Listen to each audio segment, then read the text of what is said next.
Gumawa ako ng pizza. Grabe, ang bango ng buong bahay. Pero oops, first time ko to. Kaya katulad ng inaasahan ko, hindi ito perfect.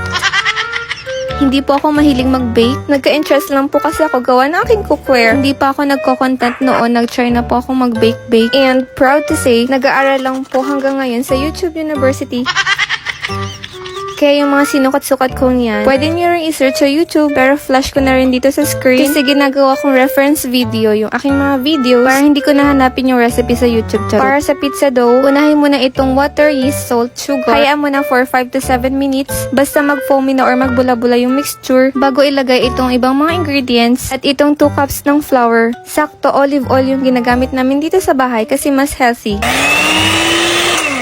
Hindi ako sure kung tama yung pag-knead ko. Basta bahala na siya.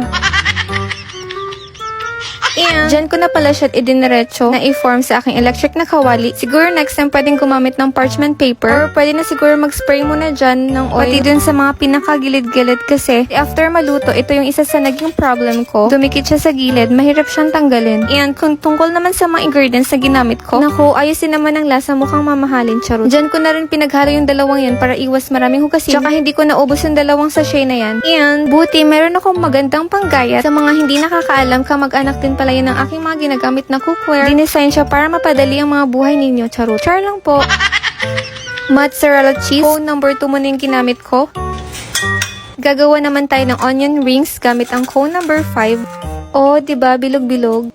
Kapag pala medyo hindi na fresh o malambot na yung mga gulay, hindi na carry sa aking panggayat, pero to the rescue naman yung aking gunting na kamag-anak din na aking mga cookware. Siya nga pala, ito yung aking pang-toppings na karne. Kagabi niluto ko na dito rin sa aking electric na kawali. Pork belly yan. Ang maganda din pala sa aking electric na kawali, hindi ko na kailangang gumamit pa ng cooking oil kasi kaya niyang palabasin yung natural oil ng karne. Kaya naman itong balat na naging chicharon, pang ulam namin mamaya sa munggo. At itong may laman naman ay pang-toppings ko sa pizza. Gamit naman yung cone number 1 para mas madaling ma-melt itong mozzarella cheese. Ayan na, press ko kasi parang makapal yung pizza at nag-work kung ano bang tamang temperature na gagamitin ko. I decided 200 degrees Celsius na lang. 22 minutes, which is not good. Munti ko pang nakalimutan itong pineapple tidbits. O, diba? Ang dami kong palpak.